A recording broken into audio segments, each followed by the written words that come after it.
स्वागत है स्टूडेंट्स आप सभी लोगों का साइंस नामदेव इस यूट्यूब चैनल पर, जिस पर आपको एमपीपीएससी पेपर थर्ड से रिलेटेड इम्पॉर्टेंट इन्फॉर्मेशन मिलती है। लेकिन अभी एमपीपीएससी प्रीलिम्स और मेंस इनको लेकर किसी भी तरह का कोई भी फाइनल जजमेंट या कोई भी फाइनल जो है गाइडलाइन एमपीपीएससी की तरफ से नहीं है, तो इसीलिए थोड़ा सा खाली बैठे हैं। तो एक सबसे इम्पॉर्टेंट चीज़ जो अभी हाल ही में रजिस्टर्ड हुई है एमपीपीएससी की ओर से कि इंटरव्यू एटलीस्ट कंडक्ट होंगे। So how to crack MPPSC interview, अब हम क्या करेंगे इस पर लेकर मैं अपने कुछ सीनियर, अपने कुछ ऐसे एस्पिरेंट जिनका सिलेक्शन हुआ है उनसे जो मैंने बात की है ना, उसके बिहाफ पर एक मैंने छोटा सा सरप्लस एक आइडिया बनाया है स्टूडेंट, जिसके बेसिस पर मैंने क्या कर रहा हूं कि एमपीपीएससी का इंटरव्यू कैसे क्रैक करें एटलीस्ट वे एस्पिरेंट जो फर्स्ट टाइम इन्वॉल्व हो रहे हैं। फर्स्ट टाइम शर्मा सर का board, first time costly sir का बोर्ड है ना इंट्रोड्यूस करेंगे, तो किस तरह से उनका माइंडसेट होना चाहिए या किस तरह से वो प्रिपरेशन करें, कहाँ से प्रिपेयर करना शुरू करें, किस तरह का ड्रेसअप सेंस हो, किस तरह की वोकैब हो, इन सारे सवालों का तो पूरी तरह से नहीं लेकिन एक सेटिस्फाइंग आंसर आपको इस पर्टिकुलर जो है वीडियो में मिलने वाला है कि आपकी जो प्रिपरेशन है MPPSC prelims first stone, second step mains आपने क्लियर किया, लेकिन इंटरव्यू वो माइलस्टोन है जिसके बाद ही आप जो है वो सर्विसेज में एंट्री ले पाएंगे। हालांकि ज़्यादा रोल किसका होता है स्टूडेंट, मेंस के मार्क्स का होता है, लेकिन मेंस के मार्क्स के अलावा इंटरव्यू में यदि आपने परफॉर्म नहीं किया तो जिस रियल पोस्ट के लिए आप डिजर्व करते थे उससे कहीं आप पीछे रह जाते हैं। ये हमने इस बार के इंटरव्यूज में देखे हैं। कंट्रोवर्सीज पर हम बिल्कुल भी बात नहीं करेंगे, वो माननीय आयोग का जो फैसला है, वो जिस बिहाफ पर आंसर देता आया है ना, उसी बिहाफ पर हम उन्हीं चीज़ों को आत्मसात करते हुए, क्योंकि फाइनल में आपको जो है उन्हीं के साथ में उन्हीं के अंडर पर रह के फंक्शन परफॉर्म करना है। तो इसको बनाने के पीछे इस वीडियो का हमारा मेन मकसद भी यही है कि बीच बीच में मैं आपको बोर्ड मेंबर्स का पॉइंट ऑफ व्यू भी बताऊंगा कि वो क्या चाहते हैं रियल में एस्पिरेंट से। ऐसा नहीं कि वो किसी को बहुत ज़्यादा नंबर दे दें और किसी को बहुत कम नंबर दें, वो ऐसा चाहते हैं। वो असल मायने में आपकी रियल वैल्यू को देखकर ही या उस 15 से 20 मिनट में आपने किस तरह से परफॉर्मेंस दी है उसके बेसिस पर ही वो आपको आंसर देते हैं। वो कभी भी नहीं चाहेंगे कि किसी भी बच्चे की जो लाइफ है वो उन मार्क्स की वजह से क्षति पहुंचे या उन मार्क्स की वजह से बहुत ज़्यादा फ्लक्चुएट हो, कभी भी वो नहीं चाहेंगे, है ना, ना जाने में ना अनजाने में। तो इस तरह से इस प्रोसीजर में या इस आज के सेगमेंट में मैं आपको वही छोटी छोटी टिप्स बताऊंगा कि जो सिलेक्टेड हुए एस्पिरेंट्स हैं उन्होंने किस तरह से इंटरव्यू में बहुत अच्छा किया है। कई बार बोर्ड मेंबर भी एस्पिरेंट को कुछ चीज़ें सिखाते हैं कि हम क्या चाहते हैं, वो कई बार बातों में आ जाती हैं। तो आज के सेशन में हम आपको यही चीज़ें बताएंगे कि how to crack MPPSC interview, है ना। मैं सौरभ नामदेव, कार्यक्रम है आपका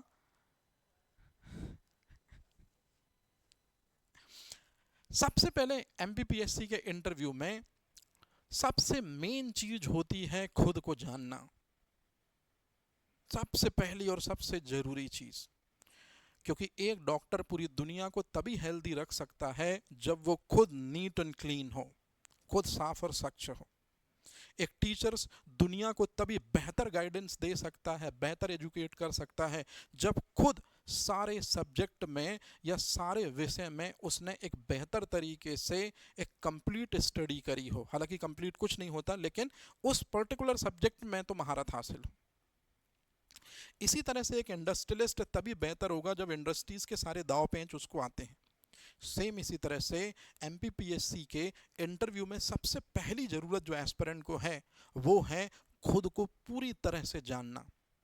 अब यहाँ खुद को पूरी तरह से जानने का मतलब ये नहीं है कि मैं उसको उसकी आत्मा का दर्शन या परमार्थ दर्शन, ये सब बातें आप एथिक्स में सुनेंगे। सेल्फ अवेयरनेस का मतलब होता है इंटरव्यू में, जो इंटरव्यू की पहली नीड होती है, सबसे पहला बेसिक पॉइंट होता है। जैसे एमपीपीएससी सर्विसेज में आप एंट्री लेते हो तो पहले प्रीलिम्स से आपका सामना होता है, इसी तरह से एमपीपीएससी इंटरव्यू में आपको सबसे पहले जिस चीज़ की रिक्वायरमेंट है स्टूडेंट वो है सेल्फ अवेयरनेस। आपको खुद को सबसे पहले जानना जरूरी है। अब आप में से कई लोग मेरे को ये बोलेंगे कि सर हम खुद को कैसे पहचानें या खुद को कहाँ से जानें। तो कुछ ऐसे पॉइंट मैंने रखे हुए हैं, जो पहली बार एमपीपीएससी का इंटरव्यू दे उनको ये पॉइंट बहुत जरूरी है देखना, बहुत जरूरी है उनको ये पॉइंट प्रिपेयर करना। तो जब भी मेंस के बाद आपको फाइनली कॉल आती है इंटरव्यू के लिए, तो आप अपनी जो भी योग्यता है, जो आपका नाम है, जो आपके अचीवमेंट हैं, आप जिस डॉक्यूमेंट्स में भरकर आयोग को देते हैं वही कहलाता है आपका डैप, या वही कहलाता है आपका बायोडाटा। तो जब भी आप अपना डैप भरें, जब भी आप अपना बायोडाटा भरें, हमेशा याद रखिएगा स्टूडेंट, इसके लिए आप अपने सीनियर्स की हेल्प जरूर लें। जो आपके सीनियर हैं, जिन्होंने ऑलरेडी आयोग में इंटरव्यू दिया है, जिन्होंने ऑलरेडी कभी न कभी फॉर्म फिलअप किया है, तो सीनियर्स की सलाह जरूर लें, सीनियर्स की मदद जरूर लें।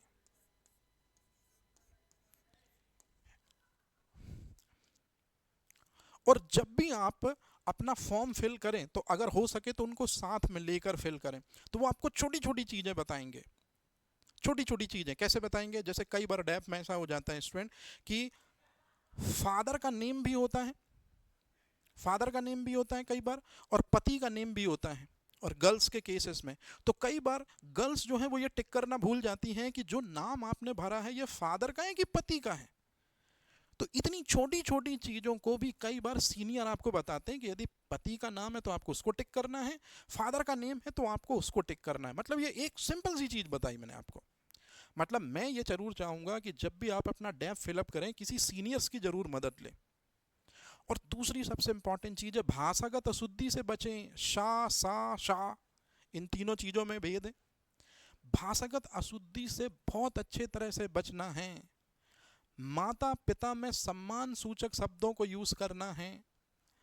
जब आप डैप में अपना वास्तविक क्वालिफिकेशन भरें तो मार्क्स सही तरीके से भरें, बोर्ड सही तरीके से भरें, ग्रेजुएशन पोस्ट ग्रेजुएशन कहाँ से किया है सही तरीके से भरें, आपका क्या अचीवमेंट रहा है सही तरीके से भरें। और सबसे लास्ट में आपका जो डैप में आपसे हॉबी पूछी जाती है तो वो आप सही तरीके से भरें। और जब आपने अपना डैप पूरी तरह से प्रिपेयर कर लिया है तब आप उसको बहुत अच्छे से पढ़ें। ऐसा नहीं कि आपकी हॉबी कुछ डैप में दिख रही है और आप बोल कुछ रहे हैं। आपके 10th में मार्क्स हैं 424 और आप बता रहे हैं 425। आपके 12th में परसेंटेज है 81, आप बता रहे हैं 80। तो इस तरह का मिसकंसेप्शंस नहीं होना चाहिए। सबसे पहली बार जो लोग इंटरव्यू देने जा रहे हैं उनके लिए मैं रॉकेट साइंस नहीं, बेसिक फंडा बोलूंगा कि जो डैप आपने भरा है वो डैप आपकी वोकैब से पूरी तरह मैच आना चाहिए, सबसे पहली चीज। और वो तभी हो सकता है जब आप डैप को बहुत अच्छी तरह से पढ़ेंगे। तो पहली चीज आपको ये करनी है एस्पिरेंट कि डैप आपको बहुत अच्छे तरीके से किसी सीनियर्स की हेल्प से फिलअप करना है, और फिर उसके बाद आपको बहुत अच्छे से पढ़ना है। इसी में इंटरव्यू की प्रिपरेशन शुरू हो जाती है स्टूडेंट। जब आप ग्रेजुएशन और पोस्ट ग्रेजुएशन का के बारे में इंफॉर्मेशन भरते हैं तो ऑब्वियसली सी बात है आपने किसी न किसी पर्टिकुलर सब्जेक्ट में ग्रेजुएशन किया होगा, आपने किसी न किसी पर्टिकुलर सब्जेक्ट में पोस्ट ग्रेजुएशन किया होगा। तो जब भी ग्रेजुएशन और पोस्ट ग्रेजुएशन सेम होता है तो क्वेश्चन बनने के ज़्यादा चांसेस नहीं होते हैं। लेकिन यदि आपने कोई टेक्निकल कोर्स किया है, जैसे स्टूडेंट मैं हूँ, मैंने इंजीनियरिंग करी है, और इंजीनियरिंग के बाद ग्रेजुएशन के बाद मैंने पोस्ट ग्रेजुएशन में एमए कर लिया। मतलब ग्रेजुएशन में और पोस्ट ग्रेजुएशन में जब सब्जेक्ट सेम नहीं हैं तो क्वेश्चन बनने हैं। तो जब सेम नहीं है ग्रेजुएशन और पोस्ट ग्रेजुएशन के सब्जेक्ट, तब ये क्वेश्चन बनना ही बनना है कि बेटा आप तो इंजीनियरिंग की प्रिपरेशन कर रहे थे। एक एग्जांपल दे रहा हूँ, ग्रेजुएशन आपने इंजीनियरिंग में किया है, फिर आपको एमए करने की क्या जरूरत आन पड़ी। मेरी बात समझ रहे हैं? ऐसे क्वेश्चन आएंगे, इनके लिए पहले से प्रिपेयर रहिए, पहले से प्रिपेयर रहिए, या पहले से आप प्री प्लान रहिए। ऐसे क्वेश्चन आपने आने ही आने हैं। इस वीडियो का मेन पर्पस यही है कि जो गलतियां आप फर्स्ट इंटरव्यूज में जनरली जब आप डेमो सेशन देते हैं, है ना, तब आप करते हैं। मैंने बहुत से एस्पिरेंट को देखा है, एक पैनल पर मैं भी लगभग 2 साल से बैठ रहा हूँ, कि आप बिल्कुल आकर बैठते हैं एज अ बिल्कुल फ्रेश, फिर आपको चीज़ें समझ में आती हैं और फिर आप अपनी प्रिपरेशन करते हैं। अब उम्मीद है कि एटलीस्ट इस वीडियो के बाद आप वो छोटी छोटी बेसिक जो मिस्टेक्स हैं या सिली मिस्टेक्स हैं, अब आप उनको नहीं करेंगे। आपका जो भी जिला है, आपका जो भी डिस्ट्रिक्ट है, आपका जो भी विलेज है, आपकी जो भी सिटी है, हमेशा याद रखिएगा ये 3 चीज़ों का कुछ ना कुछ ऐतिहासिक महत्व जरूर होगा। या आपके हो सकता है गांव का ना हो, लेकिन आपके सिटी का हो सकता है, आपके डिस्ट्रिक्ट का हो सकता है। तो कभी भी जहां से आप हैं, जिस गांव से हैं या जिस सिटी से हैं, तो यदि उसका कोई ऐतिहासिक महत्व नहीं है तो उसका राजनीतिक महत्व तो जरूर होगा। राजनीतिक नहीं है तो स्टूडेंट, आपका गांव या आपकी सिटी का लैटिट्यूड क्या है या लॉन्गिट्यूड क्या है, आना चाहिए, बिल्कुल आना चाहिए। ये सबसे फेवरेट क्वेश्चन है पैनल का, सबसे फेवरेट क्वेश्चन, कि बेटा आपके सिटी का, जैसे मैं जबलपुर से हूं, तो बताइए बेटा कितने अक्षांश और कितने देशांतर पर जबलपुर है। बिल्कुल ऐसे क्वेश्चन बनेंगे। या जब कई बार इंटरव्यू लिए जाते हैं एस्पिरेंट्स के, है ना, तो कई बार वो थोड़े से बोर भी होने लगते हैं, है ना, तो फिर वो इसी तरह की चीजें फिर पूछना शुरू करते हैं कि बेटा अच्छा आप कौन से डिस्ट्रिक्ट से हैं, चलिए जरा कुछ खूबियां बताइए। तो आपको इस तरह से खूबियां बतानी है, एक राजनीतिक परिप्रेक्ष्य में, एक ऐतिहासिक मतलब हिस्ट्रीगत अगर कुछ है। जैसे जबलपुर के पास आपने शायद सुना होगा कि एक जगह है रूपनाथ, हालांकि अब वो कटनी डिस्ट्रिक्ट में आता है ना, तो वहां पर अशोक के वो शिलालेख वाला कॉन्सेप्ट आपने पढ़ा होगा मौर्यकालीन समय पे। मतलब आप जहां से भी हैं, जिस सिटी से भी हैं, जिस विलेज से भी हैं, वहां से कुछ अगर हिस्ट्री के तार जुड़े हुए हैं या कुछ पॉलिटी के पॉइंट्स जुड़े हुए हैं, कोई प्रसिद्ध नेता है ना, या कोई प्रसिद्ध घटना हुई हो, या जियोग्राफी में उस जगह की क्या इंपॉर्टेंस हो सकती है, तो आपको हमेशा वो अक्षांश और देशांतर वाला पॉइंट तो आपको बिल्कुल याद करके जाना है। ये आने ही आने हैं, सोचिए डैप से ही क्वेश्चन बनने हैं। और उससे भी इंपॉर्टेंट चीज जो 100% आपसे क्वेश्चन पूछा जाएगा, ऐसा जो है वो आयोग, माननीय आयोग का कहना है कि यदि आपके गांव या सिटी से कोई नदी गुजरती है, कोई फेमस स्थापत्य कृति है जैसे मंदिर है या मस्जिद है या कोई भी एक ऐसी फेमस चीज, उससे क्वेश्चन आने लाजमी हैं, बिल्कुल लाजमी है। जैसे मैं जबलपुर से हूं, बेटा कौन सी नदी गुजरती है, नर्मदा नदी गुजरती है। अब कहानी शुरू हो रही है, बेटा नर्मदा को आप लोग इतनी तवज्जो क्यों देते हो कि गंगा में डुबकी लगाकर पाप धोते हैं, और नर्मदा को सिर्फ आप लोग जाके ग्वारी घाट में खड़े हो जाते हो और देखने से आपके पाप धुल जाते हैं। तो इस तरह का नर्मदा में क्या पावरफुल अप्रोच है कि सिर्फ दर्शन से वो पाप क्षीण कर देती है, जबकि एक को पाप क्षीण करने के लिए उसी के बीच में उतरना पड़ता है आपको, है ना, उसकी जो लहरें हैं उनसे आपको क्या करना पड़ता है, सामना करना पड़ता है। मतलब आप समझ रहे हैं, ये लेवल चला जाता है कई बार। तो आपको अपने डेप का हर पॉइंट बहुत अच्छे से कवर करना है। ग्रेजुएशन कहाँ से किया, पोस्ट ग्रेजुएशन कहाँ से किया, ग्रेजुएशन जहाँ से किया होगा वो यूनिवर्सिटी किसके नाम पर है। जैसे रानी दुर्गावती यूनिवर्सिटी जबलपुर में है, कब इस्टेब्लिश हुई थी, रानी दुर्गावती के हाथी का नाम क्या था, रानी दुर्गावती ने किससे लड़ाई लड़ी है, रानी दुर्गावती ने किसके अगेंस्ट में अपनी जान दी थी या कौन से अभियान में अपनी जान दी थी, अकबर का कौन सा अभियान था। तो याद करिए, मतलब आपका ग्रेजुएशन, आपका पोस्ट ग्रेजुएशन, आपकी स्कूलिंग निश्चित रूप में जहाँ से हुई होगी वहाँ से कोई ना कोई शब्द उनको ऐसा मिल जाएगा जिससे वो क्वेश्चन बनाएंगे। जैसे ज़्यादातर लोगों ने जो स्कूलिंग है वो सरस्वती शिशु मंदिर से की होती है, तो सरस्वती शिशु मंदिर में भोजन मंत्र क्या है, कैसे भोजन मंत्र को यूज आप लोग गाएंगे, है ना, या एक वो ओम सहना भवतु, ये इसका मतलब क्या होता है, या भैया बहन का कल्चर क्यों हुआ करता था, या जो ग्रॉस रूट है वो क्यों जुड़ी हैं, सनातन के तार क्यों जुड़े हुए हैं। मतलब इस तरह की चीज़ है। तो आपका जो ग्रेजुएशन है, आपका जो पोस्ट ग्रेजुएशन है, आपकी जो स्कूलिंग है, जिस स्कूल का नाम है, जो ग्रेजुएशन में कॉलेज रहा हो, जो पोस्ट ग्रेजुएशन में कॉलेज रहा हो, उसमें जिस व्यक्तित्व का नाम आता हो उसके बारे में वो इन्फॉर्मेशन आपको होनी चाहिए। क्वेश्चन बनेंगे। मतलब एक सीनियर जो बोर्ड मेंबर हैं, मैं उनका नाम लेना उचित नहीं समझ रहा हूं, है ना, लेकिन आपको बीच बीच में मैं उनके बारे में बताता रहता हूं। उनका कहना है कि आपका जो इंटरव्यू है वो यदि 100% होना है तो लगभग लगभग आपका 60% इंटरव्यू आपके डेप्थ से ही होता है, इसी से होता है आपका। उसी से ग्रेजुएशन, पोस्ट ग्रेजुएशन, कहाँ रहते हैं, कहाँ नहीं रहते, क्या क्वालिफिकेशन है, फिर उसके बाद में आपके अचीवमेंट क्या है, उसी से आपके डेप्थ से क्वेश्चन होते हैं। तो जब आपको पता है कि आपके डेप्थ से ही आपके क्वेश्चन, और स्पेशली जो न्यू कमर्स हैं, जो न्यू कमर्स एस्पिरेंट हैं, वो बिल्कुल याद रखिएगा, आपने दुनिया नहीं देखी है तो आपसे इंटरनेशनल वो बातें नहीं करेंगे। आपने अभी अभी प्री दिया, मेंस दिया, आप इंटरव्यू की दहलीज तक आए हैं, इसका मतलब है कि अभी आप 21, 22, 23, 24, 25, 26 साल तक आपने सिर्फ पढ़ाई को ही अपना आधार बनाया है। तो वो आपसे पढ़ाई के ही ज़्यादातर क्वेश्चन पूछेंगे, ना कि देश और दुनिया की बातें। और पढ़ाई के क्वेश्चंस में भी आप यदि आंसर नहीं कर पाते तो वो समझ जाएंगे कि आप जो हैं आगे चल के जो रिस्पॉन्सिबिलिटी मिलने वाली हैं उनको आप कैसे ढो पाओगे। जब आपको 25 साल तक या 24 साल तक या 23 साल तक पढ़ने बस की रिस्पॉन्सिबिलिटी थी, आप उसमें बेहतर परफॉर्म नहीं कर पा रहे, हम कुछ पूछ रहे हैं तो आप आंसर नहीं दे पा रहे हैं, हर बार सॉरी सॉरी सॉरी, तो निश्चित रूप में गवर्नमेंट्स में एंटर होकर आपके ऊपर तो प्रेशर होगा। प्रेशर होने का मतलब है कि आपसे काम लिया जाएगा, तो फिर आप वहाँ कैसे परफॉर्म करेंगे। जब आपको पढ़ाने के दौरान प्रेशर नहीं दिया गया तब आपकी ये परफॉर्मेंस है। तो जब आप फील्ड पे उतरेंगे तो ऑब्वियसली सी बात है काम का प्रेशर होगा, तो फिर आप उसे कैसे हैंडल करेंगे। इसलिए इंटरव्यू पैनल में बोलना बहुत जरूरी है। सिर्फ सॉरी और से काम नहीं चलता है स्टूडेंट्स, बोलना होगा और बहुत अच्छा बोलना होगा, और जैसा क्वेश्चन बिल्कुल उसी के हिसाब से आपको आंसर भी करना होगा। तो सबसे पहली चीज आपको समझ में आई स्टूडेंट, आपको डेप्थ बहुत अच्छे से भरना है। डेप्थ की हर एक चीज पे आपको काम करना है, स्कूल, कॉलेज, नदी, पहाड़, पर्वत, झील, मैदान, क्या आपको खुद से ये चीज क्लियर कर लेनी है।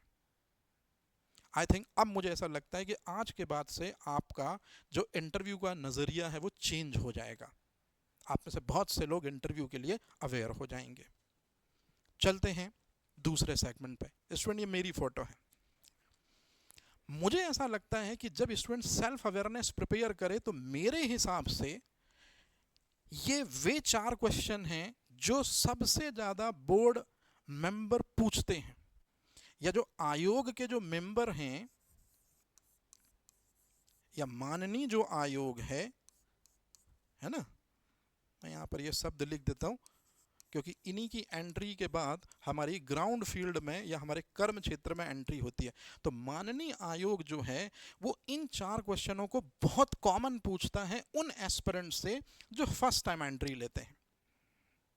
तो माननीय आयोग का पहला क्वेश्चन हमेशा होता है जो न्यू कमर्स होते हैं कि बेटा आपने जो ग्रेजुएशन किया है या आपने जो पोस्ट ग्रेजुएशन किया है उसमें आपने जो सब्जेक्ट चुना है वाई, और स्पेशली जो टेक्निकल फील्ड के बंदे हैं उनसे तो ये कंपलसरी ही सवाल होता है कि बेटा जब आप टेक्निकल में थे, है ना, जब आप इंजीनियरिंग कर रहे थे, बी फार्मा कर रहे थे या बी कॉम कर रहे थे, तो फिर इधर काहे को आए आप, इधर सिविल सर्विसेज में कहाँ से आ गए। और याद रखिएगा आपका आंसर सेटिस्फाई नहीं, फुल सेटिस्फाई वाला होना चाहिए मेंबर्स को। जैसे ये बिल्कुल वैसा ही कुछ होता है स्टूडेंट, जैसे आप अपने फादर और अपने दादाजी को फुल सेटिस्फाई कर पाए अपने आंसर से, तो वहां तो उनसे भी मेंटल एबिलिटी में सुपीरियर जो हैं सदस्य बैठते हैं, या आयोग में बौद्धिक बुद्धिमत्ता जो होती है उनकी ज़्यादा बेहतर होगी। और आपको अपने जो आंसर हैं उनसे उनको फुल सेटिस्फाई करना होगा, उनकी सोच से आपकी सोच को मैचअप में लाना होगा। इस लेवल पर आपको पहले से प्रिपरेशन करनी है। और सिर्फ आपको अपना आंसर कई बार देने पर उनको ऐसा ना महसूस हो, ये इंदौरी वर्ड है स्टूडेंट, हालांकि मैंने बहुत सोच समझ के लिखने की कोशिश की, मुझे कोई वर्ड नहीं मिला, काम चलाऊ नहीं होना चाहिए कि आपने आंसर दे दिया। फुल सेटिस्फाइंग आंसर होना चाहिए। उस आंसर को सुन के जो बोर्ड मेंबर जिसने आपसे सवाल पूछा है वो उसके माथे पे सिकन नहीं बननी चाहिए कि यार किसी दूसरी दुनिया में पहुंच गए। एक फुल सेटिस्फाइंग आंसर होना चाहिए, एक हल्की सी स्माइल होना चाहिए। जिस सेवा को आप चुन रहे हैं, जैसे सिविल सर्विसेज आप चुनेंगे, ऑब्वियसली सी बात है पीएससी में क्यों चुनी है आपने ये सर्विसेज, क्यों जाना चाहते हैं या क्यों आना चाहते हैं सिविल सर्विसेज की फील्ड में, जबकि आपके पास में जीवन निर्वहन के और भी तरीके हैं। भाई इंजीनियरिंग करिए तो बड़ी बड़ी कंपनीज में जाके जॉब करो, है ना, एक एक साल में 2-2, 3-3 लाख का पैकेज मिलता है। काहे को यहाँ आ रहे हो 20-30 हज़ार 40 हज़ार 50 हज़ार रुपए के लिए। तो ऐसे कई क्वेश्चंस होंगे कि why you have came to in civil services. Answer ऐसा, ये पहले ही मैंने बोला, ये मेरी का मतलब है कि आयोग, माननीय आयोग आपसे 1-2-3-4 क्वेश्चन पूछता है और इन चारों क्वेश्चनों में उनको आंसर ऐसा चाहिए, फुल सेटिस्फैक्ट्री आंसर, जिसको सुनकर उनको लगे कि हाँ, इस बंदे को जो आंसर ये दे रहा है, इस बंदे की वोकैब इतनी स्ट्रॉन्ग है कि अगर इसको हम सर्विसेज में एंट्री दिलाते हैं तो बेसिकली सी बात है, ये अपने वोकैब के दम पे आने वाले समय में कोई भी अगर माइक लेके इसके पास चला आएगा या कोई भी रिपोर्टर से कभी इसका सामना होगा, तो जैसा इसने हमें सेटिस्फाई किया है ऐसे ये उसे भी सेटिस्फाई कर लेगा अकॉर्डिंग टू गवर्नमेंटल साइट। मेरी बात समझ में आ रही है? इसीलिए जो लोग नहीं बोल पाते हैं या जिनको बोलने में झिझक होती है, वो लोग तो आपने आपको माने कि वो जो पोस्ट सोच कर आए थे उस पोस्ट में थोड़ी दिक्कत है या वो पोस्ट नहीं मिलेगी। अगर आपको अपनी बेहतर पोस्ट चाहिए उसके लिए आपने बोलना ही होगा और फुल सेटिस्फाइंग आंसर। तो ये क्वेश्चन आपसे पूछते हैं, इसको आप प्रिपेयर करके रखिए अभी से। फिर ये तीसरा क्वेश्चन जो है कि यदि आपने जीविकोपार्जन हेतु बीच में कभी नौकरी की है, जैसे बहुत से लोग इस चीज को छिपाते हैं, बहुत सारे लोग, जैसे आपका ग्रेजुएशन हो गया 22 साल में, फिर आपने प्रिपरेशन शुरू की 4 साल लग गया, 26 के हो गए, आपने इंटरव्यू मतलब आपने प्रीलिम्स दी, मेंस दी, तो 1-2 साल का समय लग गया, 28 साल की एज में आप उनके सामने आ रहे हैं।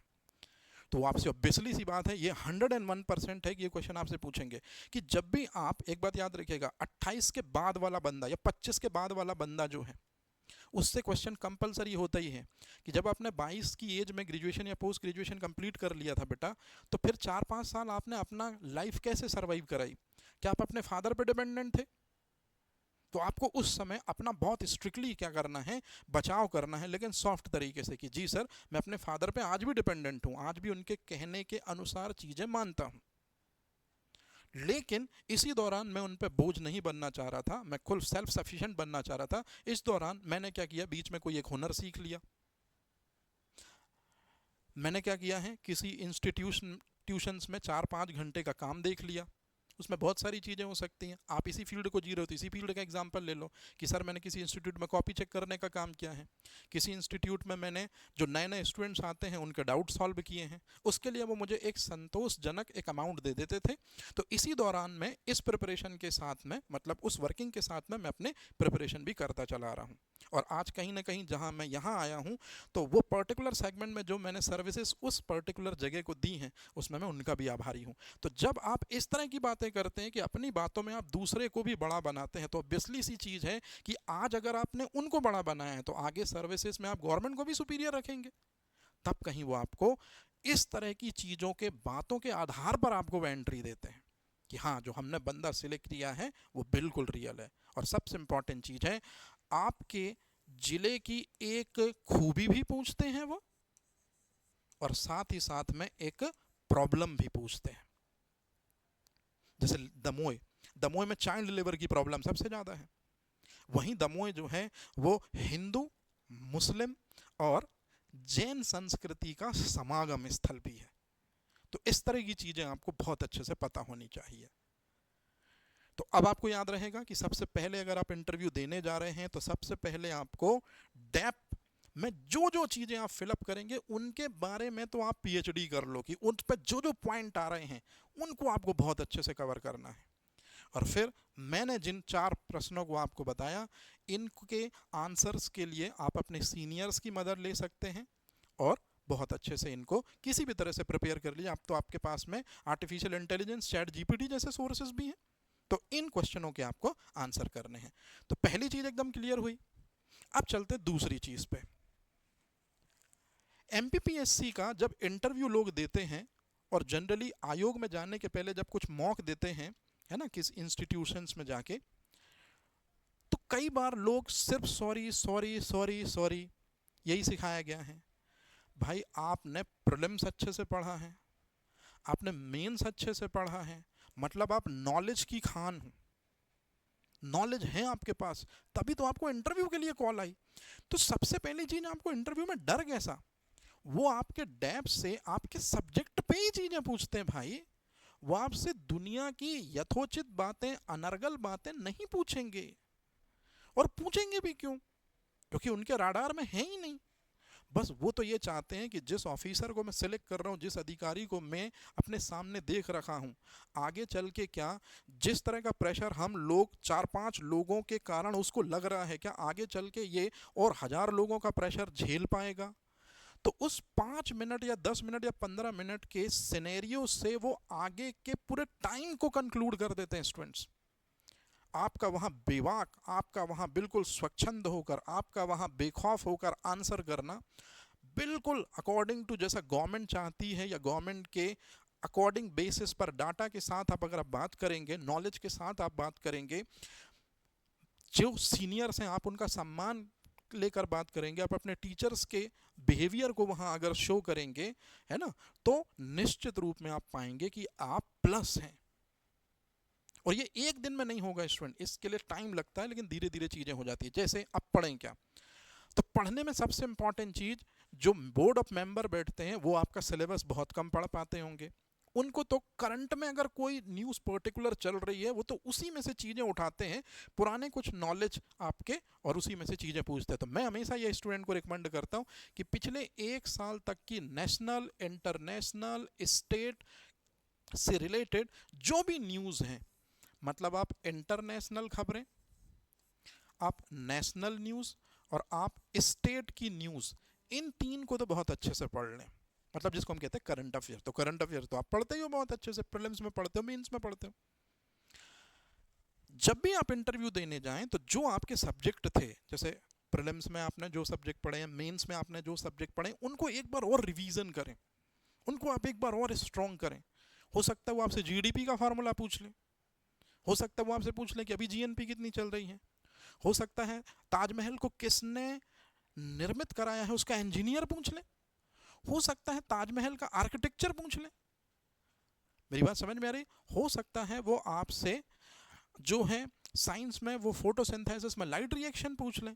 मतलब सब्जेक्ट के अंदर की ही चीजें ज्यादातर वो पूछते हैं। इसके लिए आपको प्रीलिम्स में और मेंस में जो आपके सब्जेक्ट रहे हैं उसको आपको एक बार फिर से रीड करके जाना चाहिए, ऐसा मेरा मानना है स्टूडेंट, मेरा ऐसा मानना है कि आपको ये काम जरूर करना चाहिए।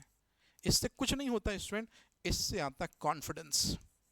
जब आप प्रीलिम्स का सिलेबस और मेंस का सिलेबस कंप्लीट करते हैं तो इससे कॉन्फिडेंस आता है, और इस कॉन्फिडेंस के दम पे आप दुनिया जीत सकते हैं, ऐसा आपने देखा भी होगा। क्योंकि सबसे इंपॉर्टेंट, वहां 4 या 5 लोगों का पैनल सिर्फ आपको ही देख रहा है, और एक ही चीज आपको जीत दिला सकता है स्टूडेंट, वो है सिर्फ और सिर्फ आपका कॉन्फिडेंस। आप बेहतर तरीके से बात करते हैं, निडर तरीके से बात करते हैं, ओवर एक्टिंग नहीं होती है आपकी बातों में, आपके ड्रेसिंग सेंस में कोई बनावट नहीं होती है, ऐसा नहीं लगता है कि सिखा पढ़ा कर भेजा गया ये शेर है ना, या शेर की खाल में छुपा हुआ भेड़िया, जैसा कि बहुत सारे लोग आजकल इस तरह से बैठिए। अरे भाई, इंटरव्यू में आपकी नेचुरलिटी चेक की जाती है कि आप रियल में कैसे हैं। आप व्यवस्थित तरीके से तो हर कोई व्यवस्थित बन जाता है, लेकिन आपकी रियलिटी, ओरिजिनलिटी क्या है वो देखने की वो कोशिश करते हैं, और सिस्टम में ये बहुत जरूरी है आपकी रियलिटी। तो इसी वजह से आप इन सारी चीज़ों पर मैं अभी बात करूंगा एक एक करके। तो आप क्या करेंगे स्टूडेंट, करंट अफेयर्स तगड़ा पढ़ेंगे, प्री प्लस मेंस को रिवाइज करके जाएंगे, इस दोनों चीज़ों से आपको कॉन्फिडेंस आएगा, और कॉन्फिडेंस आपको जीतने में, जंग जीतने में मदद करेगा। क्योंकि ज़्यादातर पैनल बोर्ड पे जो बैठते हैं, है ना, माननीय सदस्यगण, वो बुजुर्ग भी होते हैं, गवर्नमेंट की स्कीम्स जो हैं उनको कई बार बिल्कुल रटी हुई होती है, क्योंकि पेपर में आए दिन वो वही देखते हैं। तो इसी वजह से एमपी की और सेंट्रल लेवल पर जो भी स्कीम्स चल रही हैं, जो भी पर्यटन स्थल रिसेंट में चर्चा का विषय है, जो कल्चर, जो ट्राइब्स, है ना, जो घटनाएं, इनको आप बहुत अच्छे से रखिएगा। और स्पेशली ट्राइबल स्टूडेंट्स के लिए कि आप जिस ट्राइब से हो उसकी भी जो सब ट्राइब होती हैं, उनमें भी जो गीत गायन होता है, उनमें भी जो खान पान होता है, उनमें भी जो आपके आराध्य देव हैं, वो बिल्कुल तैयार होने चाहिए आपको। कि ट्राइब से रिलेटेड यदि आपसे कुछ भी क्वेश्चन वो पूछे तो आपसे हमेशा बनना ही बनना चाहिए। जैसे कभी वो पूछते हैं कि क्या आपने भगोरिया में पार्ट लिया है? बिल्कुल लिया है। किस तरह से लिया है? बिल्कुल सही तरीके से बताइए। और जब मैं यहाँ तक पहुँचा हूँ तो एक बात ध्यान रखिए स्टूडेंट, जब वो आपसे कोई चीज़ पूछें, जैसे उन्होंने आपसे पूछा प्रकाश संश्लेषण प्रक्रिया क्या है, तो आपको सीधे कहना है कि प्रकाश संश्लेषण वह जैव रासायनिक प्रक्रिया है जिसके जरिए पादपों को पोषण दिया जाता है। शांत हो जाइए। मैंने देखा कई बार हम, जैसे मैं जब पैनल बोर्ड का हिस्सा बनता हूँ, माननीय आयोग का तो नहीं बन सकता, लेकिन एक रिस्पेक्टेबल कोचिंग है इंस्टीट्यूट, है ना, वहाँ पर जब मैं बैठता हूँ और इंटरव्यू कंडक्ट करता हूँ, तो जनरली मैंने पूछा प्रकाश संश्लेषण, तो स्टूडेंट पूरी थ्योरी बताना शुरू कर देते हैं। अरे भाई मुझे बिल्कुल बेसिक, क्योंकि कई बार होता है ज़्यादा एक्सप्लेनेशन से सामने वाला पर्सन जो होता है वो चिढ़ने से लगता है। तो आप बिल्कुल जो उन्होंने पूछा बिल्कुल एज इट इज़ वही, मतलब जैसा सवाल वैसा आंसर, जैसी डिमांड वैसी सप्लाई, और जितनी डिमांड उतनी सप्लाई, इसको जरूर याद रखिएगा। उन्होंने आपसे पूछा प्रकाश संश्लेषण क्या है? सर एक जैव रासायनिक प्रक्रिया है जिससे पादपों का पोषण किया जाता है, पूर्ण विराम। क्या इसका फॉर्मूला बता सकते हैं? यस महानुभाव, मैं इसका फॉर्मूला बिल्कुल बता सकता हूं। वायुमंडलीय CO2 प्लस भूमिगत जल, सूर्य के प्रकाश की उपस्थिति, क्लोरोफिल की सहायता और ग्लूकोज भोज्य पदार्थ का निर्माण, साथ ही ऑक्सीजन का निर्मुक्तिकरण। कहानी खत्म। मेरी बात समझ में आ गई? जितना सवाल उतना आंसर। ओवर एक्सप्लेनेशन से चिढ़ते हैं कई बार, और यदि मैं आपके सामने जरूरत से ज्यादा बोलूं तो आप भी मेरे से चिढ़ेंगे। तो एटलीस्ट वो जो हैं वो आपके फादर, आपके दादाजी की एज के पर्सन होते हैं, और हर किसी को वही पसंद है जितना हमने पूछा, क्योंकि बड़े लोगों की खासियत है जितना पूछ रहे हैं उतने का ही आंसर करो। देखा होगा आपने ये शब्द सुनते हो, ये चीज आपको पैनल में दिमाग में बैठा के रखनी है। ओवर एक्सप्लेनेशन से बचना है, नहीं तो गए आप। और जिन इंटरव्यू आपका जो पर्टिकुलर डेट को है, उस डेट में कोई इंपॉर्टेंट इंसिडेंट हुआ है क्या, कोई इंपॉर्टेंट घटना घटी है क्या, गूगल का सहारा ले सकते हैं, है ना, इनका सहारा ले सकते हैं। और अगर उस दौरान अगर कोई इंपॉर्टेंट, जैसे आज के समय पे कोई बंदा इंटरव्यू देने जाएगा तो भारत पाक के बीच में वो क्राइसिस वाला एरिया चल रहा है, ऑब्वियसली सी बात है क्वेश्चन होंगे। बांग्लादेश ने समर्थन कर दिया पाकिस्तान का, बांग्लादेश भी लाइमलाइट में आ गया, चाइना ने सीधे सीधे बोल दिया, तो वो भी, मतलब कुल मिला के जैसा ट्रेंड चल रहा है इंटरव्यू के टाइम पर, जैसा सिनेरियो चल रहा है ना, उसी तरह के क्वेश्चन आपसे पूछे जाएंगे। जैसे मान लीजिए कभी राम मंदिर चर्चा में आ गया, तो जो नया राम मंदिर है उसको किसने बनवाया था, अयोध्या में अभी जो राम मंदिर बना उसकी प्राण प्रतिष्ठा कब हुई है, अच्छा मंदिर की प्राण प्रतिष्ठा होती है कि मूर्ति की होती है, किसने बनाई है, ये सारी चीज़ें आपसे पूछेंगे। तो ये आप थोड़ा ध्यान रखिएगा कि इंटरव्यू जिस दिन है उससे ठीक एक मंथ का करंट अफेयर्स आपको बहुत स्ट्रांगली कवर अप करना है, और एटलीस्ट जो ट्रेंड में चल रहा हो वो तो होना ही चाहिए। तो आपको समझ में आ गया ये चीज़ कि करंट अफेयर्स, अपना सब्जेक्ट, गवर्नमेंट की स्कीम्स, इनको बहुत स्ट्रॉन्ग आपको अप्रोच करना है। अब तीसरी जो सबसे इंपॉर्टेंट चीज जो मेरे को लगती है स्टूडेंट, सबसे इंपॉर्टेंट विषय वस्तु इंटरव्यू की, एक बात हमेशा याद रखिएगा स्टूडेंट,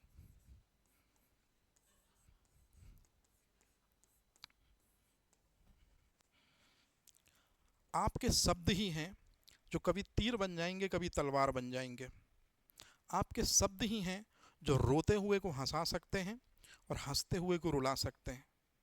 आपके शब्द ही हैं जिनको सुन के मन प्रफुल्लित भी हो सकता है, मन संकायमान भी हो सकता है, और नाना प्रकार की 50 चीजें आ सकती हैं मेरे माइंड में। आप अपने शब्दों पर बहुत गौर कर कर ही आंसर करें। इंटरव्यू पैनल पे ऐसा बिल्कुल नहीं है, उसके लिए आप पहले से प्रैक्टिस कीजिए। इंटरव्यू के दिन मां सरस्वती आपकी जिह्वा पर विराजेंगी और फिर वो पूरा इंटरव्यू आपका आसान कर देंगी, ऐसा नहीं होगा। आपको बहुत आराम से, बहुत इत्मीनान से, बहुत शालीनता के साथ सुस्पष्ट शब्दों में आपको अपना इंटरव्यू बोर्ड मेंबर्स के सामने या माननीय आयोग के सामने आपको रखना है। इसके लिए आपको प्रैक्टिस बहुत करनी पड़ेगी बोलने की। और बॉयज़ और गर्ल्स के केस में मैंने देखा है कि गर्ल्स कई बार ओवर एक्सप्लेनेशन के चक्कर में इंटरव्यू बिगाड़ लेती हैं, और बॉयज़ जो हैं वो प्रॉपर आंसर नहीं कर पाते हैं, थोड़ा सा शाय नेचर, संकुचित नेचर की वजह से वो अपना पैनल में इंटरव्यू बिगाड़ लेते हैं। तो सबसे इंपॉर्टेंट चीज, जो पूछा गया है उसको पहले तो सुनना है, क्योंकि जनरली जो माननीय बोर्ड मेंबर्स होते हैं उनकी ये ज्यादा होती है, तो उनको सुनाई थोड़ा उतना बेहतर, मान लो ना दे, उतना बेहतर ना दे, है ना। और कई बार वो धीमा भी बोलते हैं, तो आपको दोनों चीजें, मतलब पैनल बोर्ड पे जैसे ही आप बैठे तो आपको अपने कानों को और अपने आंखों को और अपने माउथ को, मतलब तीनों सेंसरी ऑर्गन को एकदम एक्टिव मोड पे रखना है। क्या बोल रहे हैं, कैसा एनालाइज कर रहे हैं, आपको हमेशा स्माइल, है ना, स्माइल का मतलब मुस्कुराती हो नहीं, एक धीमी स्माइल हमेशा आपको बनाए रखनी है।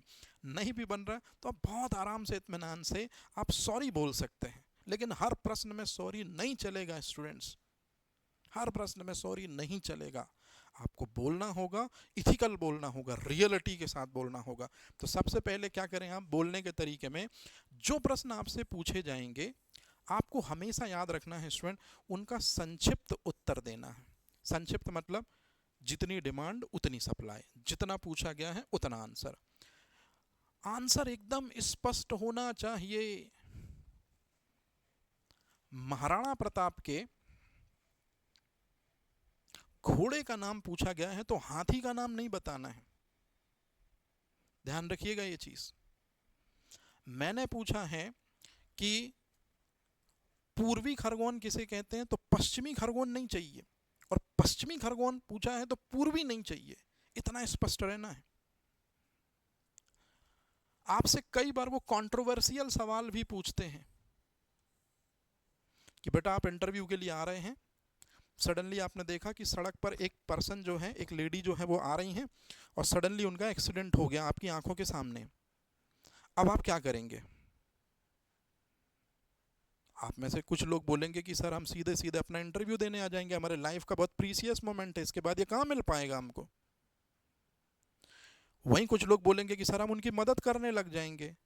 तो अगर आप उनकी मदद करने लग जाओगे तो आपने अपनी लाइफ के जो 27 साल, 26 साल, 25 साल, जो भी आपकी रिस्पेक्टेबल एज है, इसी दिन के लिए तो आपने दिया है कि इंटरव्यू पैनल बोर्ड पर जाके आप अपने सिलेक्शन पर फाइनल मोहर लगाएं।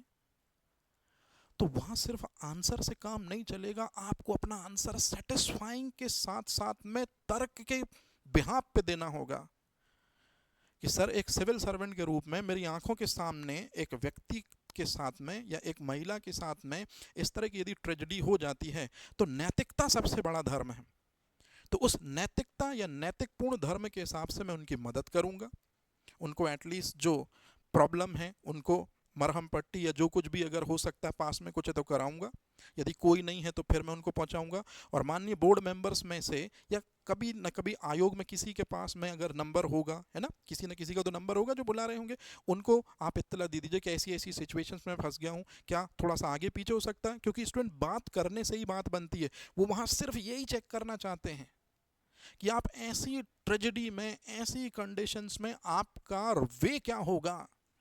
उन्हीं ट्रेडिशनल स्टूडेंट्स के जैसे आप बिहेव करेंगे जो बाकी लोग करते आ रहे हैं, या आप थोड़ा सा कुछ डिफरेंट करेंगे, या आप कुछ ऐसा भी कर सकते हैं कि जिससे दोनों काम सज सकें। तो आपसे वो कई बार, मैंने ये चीज़ हमेशा से आपको बोला भी है, आप याद रखिएगा, और ये एक बहुत फेमस लेडी का डायलॉग भी है, सवाल आपसे क्या पूछा जाता है स्टूडेंट, इस पे दुनिया कभी गौर नहीं करती है, आप जवाब कैसा देते हैं हमेशा दुनिया इसी चीज पे गौर करती है। तो वहां पर आपको अपना सवाल का जो आंसर करना है उसमें मध्यस्थता बनाए रखनी है, उसमें सारी चीजें आपको पिरोनी हैं, एथिक्स भी पिरोनी है, रियलिस्टिक अप्रोच भी पिरोनी है, माननीय आयोग की भावनाओं को धक्का ना लगे ये भी आपको ध्यान रखना है, और मैं अपनी बात पूरी कर लूं ये भी आपको रखना है। और इसी दौरान इंटरव्यू में इस चीज को बोलने से बचना है, जब आपसे किसी प्रश्न का उत्तर ना बने तो कुछ भी बोलने के बजाय आप शांत हो जाएं। और ऐसी सूरत हाल में एक इंटरव्यू जनरली जहां पर मैं सेशन ऑर्गेनाइज करता हूं, हालांकि आपने नाम जरूर सुना होगा सत्यमेव जयते, एक बहुत बड़ा इंस्टीट्यूट है स्टूडेंट्स आज के समय पे। रईसू सर के दिशा निर्देशन में मैं भी उस पैनल का पार्ट हूँ।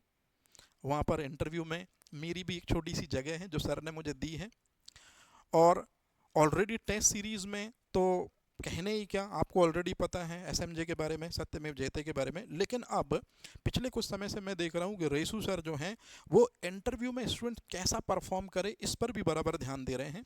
और मुझे भी उन्होंने उस काम में जो है अपना सहयोगी बनाया है। हालांकि सर ही सबसे ज़्यादा हैं। अगर सर जो है 95% है तो मैं जो हूँ वो सिर्फ 5% या मैं ना के बतौर हूँ। लेकिन उनसे मैंने बहुत कुछ सीखा। तो मैंने 2-3 चीज़ें उनसे बहुत स्ट्रांगली सीखी स्टूडेंट कि कई बार स्टूडेंट जब क्वेश्चन आंसर करता है बोर्ड में और अगर उससे नहीं बनती कोई चीज़ें तो ये कुछ शब्द हैं जिनको आप यूज़ कर सकते हैं। बार बार सॉरी कहने की बजाय, तो मैं नाम लिखने में मेरे को बिल्कुल भी दिक्कत नहीं है।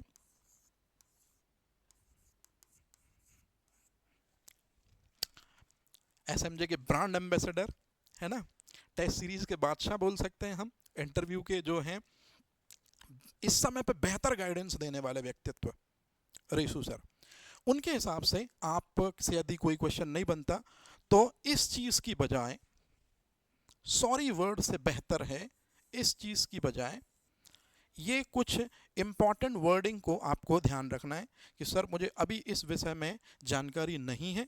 लेकिन आपने अगर इतना बोला तो आपने अधूरा छोड़ दिया, आपने अपना पल्ला झाड़ लिया। लेकिन अगर आप बोलते हैं कि मैं इसे जरूर जानना चाहूँगा जिसके लिए मैं घर पर जाकर इसका अध्ययन करूंगा, तो इससे क्या पता चलता है कि बंदे को अपने लूप होल पता है, उसके बावजूद वो अभी क्या कर रहा है, अपनी गलती मान रहा है और आगे चल के इसी चीज़ को वो क्या करेगा, एडमायर कर लेगा, इसी चीज़ को वो फ्यूचर में देख लेगा। तो इससे ये चीज़ पता चलती कि कभी बाय चांस इससे मिस्टेक होगी तो इसको फिलअप भी करता है। या उससे बेहतर वर्ड आप यूज़ कर सकते हैं कि सर अभी मेरी स्मृति में नहीं है, मैं घर जाकर इस चीज़ का पुनः अध्ययन करूंगा। ये सर का फेवरेट डायलॉग है और मेरे हिसाब से ये सर का फेवरेट डायलॉग है। स्टूडेंट का भी ये फेवरेट डायलॉग होना चाहिए कि मान लीजिए कभी आपसे कुछ नहीं बना तो ऊपर वाली लाइनें भी आप यूज़ कर सकते हैं और नीचे वाली लाइनें भी आप यूज़ कर सकते हैं। हर बार सॉरी से काम नहीं चलेगा। और सबसे इंपॉर्टेंट चीज़ लास्ट में, जब वे आपसे कोई चीज़ पूछ रहे हैं और आपको ऐसा लगता है कि ये चीज़ मुझे आती है तो आप उनकी चीज़ बीच में ना काटें। जैसे उन्होंने पूछना शुरू किया, चलिए बताइए आप मुझे, पहला दिल्ली सल्तनत का बादशाह कौन था? आपने जैसे ही सुना दिल्ली सल्तनत का पहला और आपने आंसर शुरू कर दिया, तो भैया दिल्ली सल्तनत में बादशाह कहाँ था? दिल्ली सल्तनत में सुल्तान थे, बादशाह तो मुगल में आएंगे ना।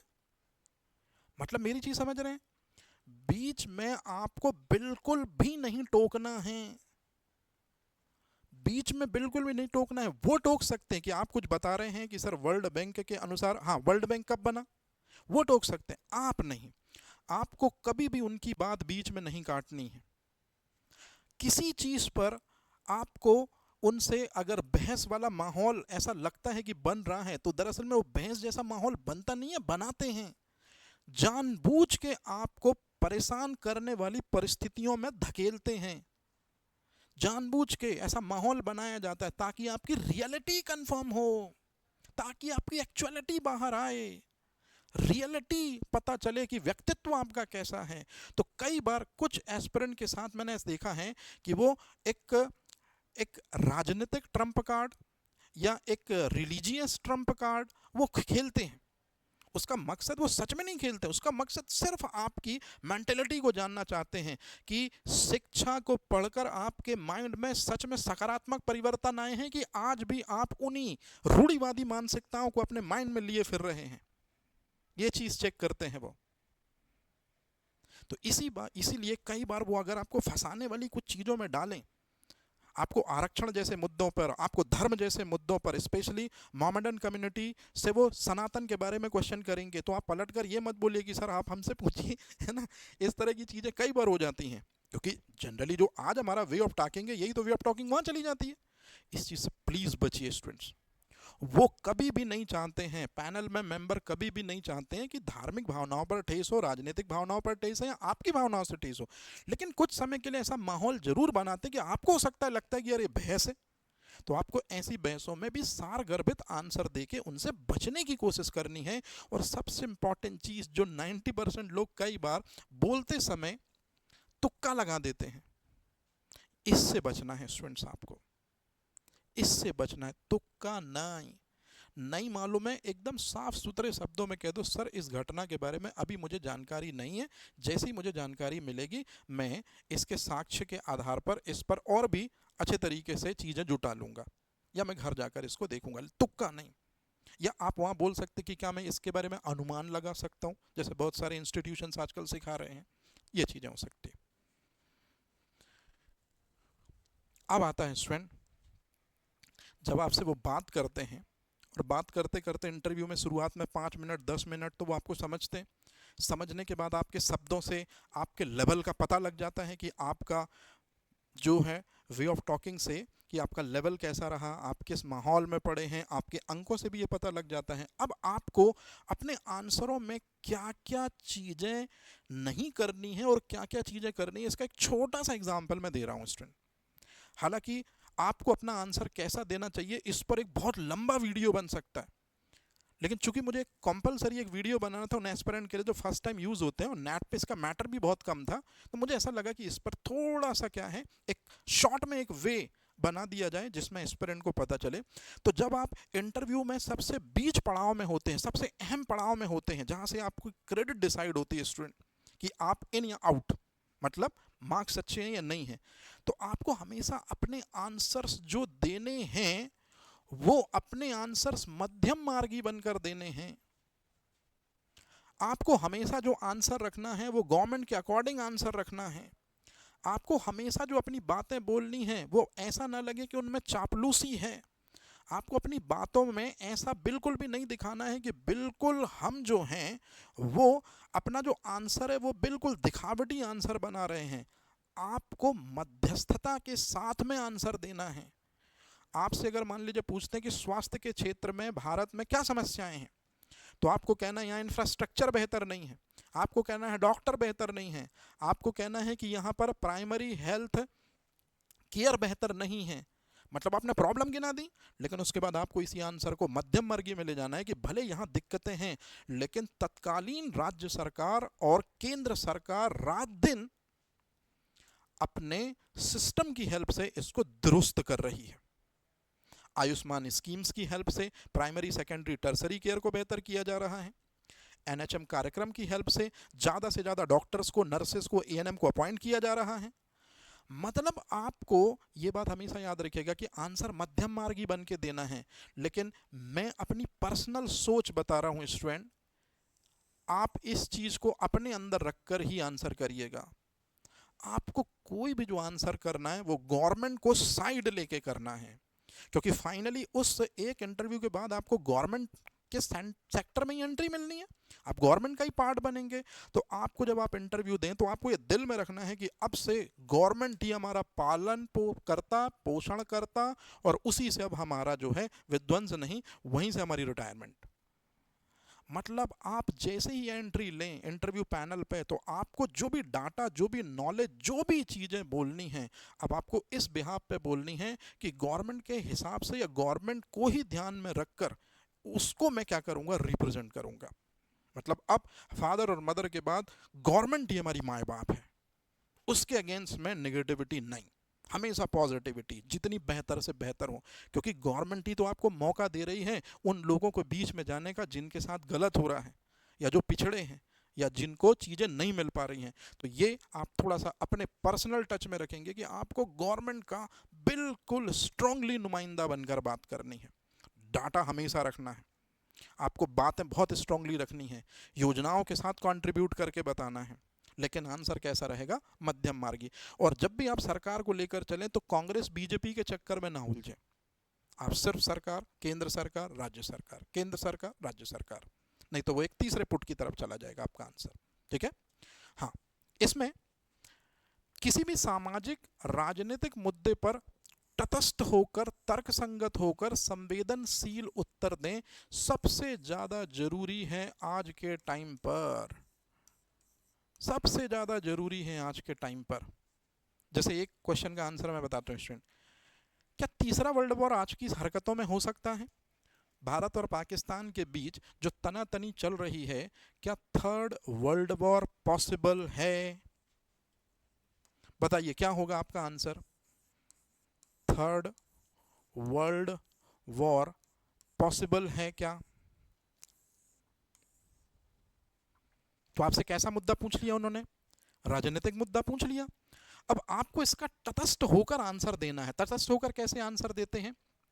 देखिए कि नो डाउट अभी के बदलते हालातों में भारत और पाकिस्तान के बीच में जो अटैक हुआ, जिसमें कि धर्म पूछकर और इस तरह से जो इंसिडेंट हुआ था, पहलगांव अटैक आई थिंक शायद है, उसको आप देख लीजिएगा, है ना। तो इसके बाद भारत ने सबसे पहले क्या किया कि एक नदी थी उसका पानी रोक दिया स्टूडेंट्स। नदी के पानी रोकने से क्या हो गया? ये मुद्दा राजनीतिक स्तर पर गर्मा गया, पाकिस्तान में वाटर क्राइसिस होने लगी, है ना। और भारत का ऐसा करना जायज है या नहीं, तो आपको कहना है कि सरकार में और उसकी टीम में जो लोग हैं वो हमसे, मतलब मेरे से भी ज़्यादा क्या हैं, अनुभवी हैं, मेरे से भी ज़्यादा जो हैं वो योग्य हैं। और निश्चित रूप में सरकार ने अगर इस तरह का कोई फैसला लिया है तो वो काबिल तारीफ है, और पूरी की पूरी अपनी कम्युनिटी को ध्यान में रख के, देशवासियों को ध्यान में रख के, पूरे स्टेट को ध्यान में रख के लिया होगा। तो ये किसी इंडिविजुअल एक पर्सन का फैसला नहीं था, ये पूरे के पूरे भारत की ओर से सरकार के द्वारा लिया गया फैसला है। और अगर सरकार ने यह फैसला लिया तो मैं भी उस फैसले का समर्थन करता हूं। लेकिन महानुभाव, मुझे ऐसा लगता है कि भारत कभी भी किसी देश पर आक्रमण कभी किया नहीं, तो आज भी नहीं करेगा। अब देखिए मैं कहां पहुंच रहा हूं, तर्क संगत में, कि भारत ने कभी किसी देश पर पहले भी अटैक नहीं किया, तो आज भी वो कभी अटैक नहीं करेगा। लेकिन मुझे ऐसा लगता है कि सीमाओं को लांघने के उस पर कभी भारत अटैक करे ना करे, लेकिन वाटर एक ऐसी चीज है जो यदि ना मिले तो हाहाकार, चीत्कार हो सकता है।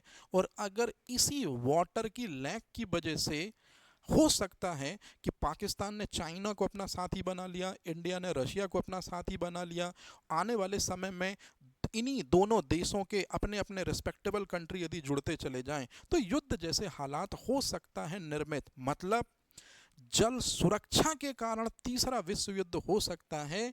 अदरवाइज मुझे ऐसा नहीं लगता है कि दो देशों, भारत और पाकिस्तान की इन्वॉल्वमेंट से दरअसल में वॉर जैसी सिचुएशंस बन सकती है। क्या किया स्टूडेंट्स आपने? मुद्दे की तटस्थता को गंभीरता से भी ले लिया, उनको भी इस बात को रियलाइज करा दिया कि वॉर किसी एक पर्टिकुलर नहीं, कि वॉर में सिर्फ एक ही का फायदा होगा, वॉर में हमेशा एक का फायदा होता है तो दूसरे का घाटा होता है, ऐसा नहीं है। वॉर में दोनों पक्षों का बराबर घाटा होता है स्टूडेंट्स। लेकिन पानी की वजह से वॉर जैसी सिचुएशन निर्मित हो रही है, इसको आप क्या कर सकते हैं? इन्फ्लुएंस कर सकते हैं। और सर इसी दौरान आप ये भी बोल सकते, अपने आंसर को संवेदनशील बना सकते कि जैसे भारत और पाकिस्तान के बीच हालात बने हैं पानी को लेकर, ऐसे ही तो किसी न किसी तरह पर रशिया और यूक्रेन के बीच हालात थे, और ऐसे ही आगे चल के दो देशों के बीच हालात बनते रहेंगे। तो हर बार युद्ध फाइनल विकल्प नहीं होगा। अंतर्राष्ट्रीय स्तर पर जो मजबूत संगठन हैं उनको इन संबंधित देशों के बीच में बैठकर मध्यस्थता करानी होगी। जैसे मैं भी चाहता हूं कि भारत और पाकिस्तान जो हैं वो एक पर्टिकुलर किसी टेबल पर अंडर आकर किसी उस, जो कुछ भी आपको लगता है यूएन या जो भी आपको बोलना चाहिए, उनके साथ बैठकर एक फाइनल, और अगर इस में अगर कोई चीज़ इन्वॉल्व नहीं होना चाहता तो इंडिविजुअल लेवल पर भी उनसे मीटिंग की जा सकती है।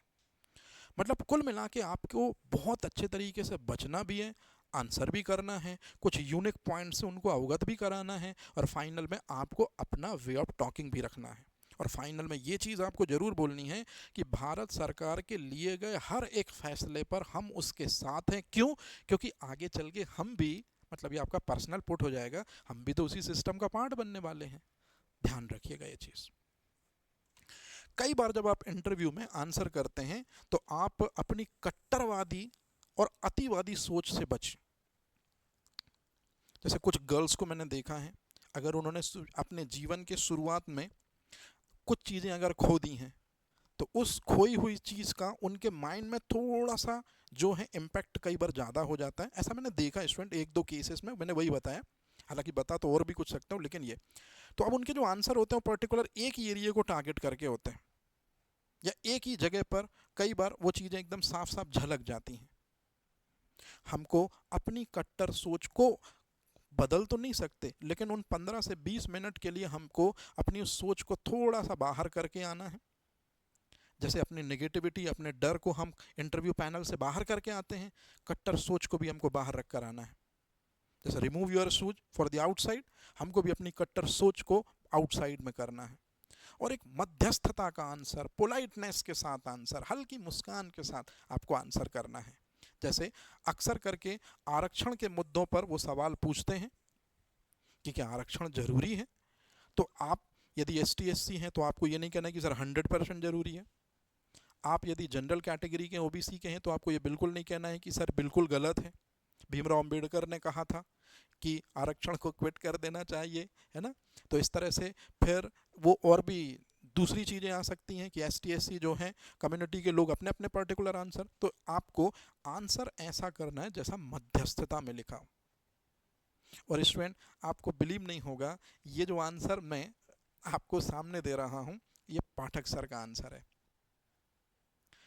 वेदांत एकेडमी पाठक सर, मैं वहाँ पर ऑलरेडी क्या है MPPSC mains paper 3 science and tech लेता हूँ।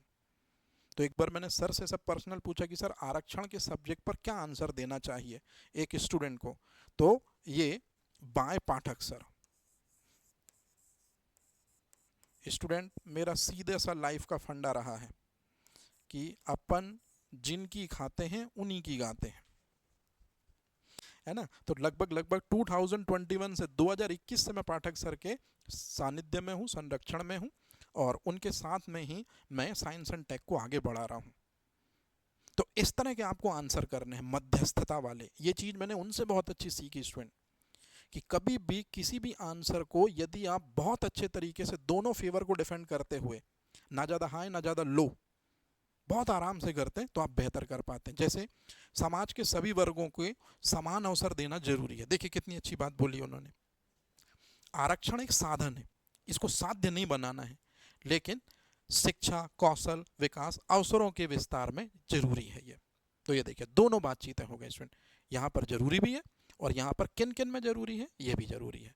लेकिन यहाँ जो मैंने चीज़ बोली कि साधन है, हमेशा नहीं रह सकता, साध्य नहीं रह सकता, साधन है, याद रहेगा, ये है स्टूडेंट। बॉडी लैंग्वेज कैसी होनी चाहिए, बॉडी लैंग्वेज कैसी होनी चाहिए। चलिए अब एक काम करूंगा, इसके बाद यहां से लेकर और आगे तक का सफर 2 पार्ट में मैं कंप्लीट कर दूंगा, how to crack MPPSC interview, है ना। तो बॉडी लैंग्वेज कैसी होनी चाहिए, पर्सनैलिटी कैसी होनी चाहिए, इस पर बात करेंगे हम नेक्स्ट वीडियोस में।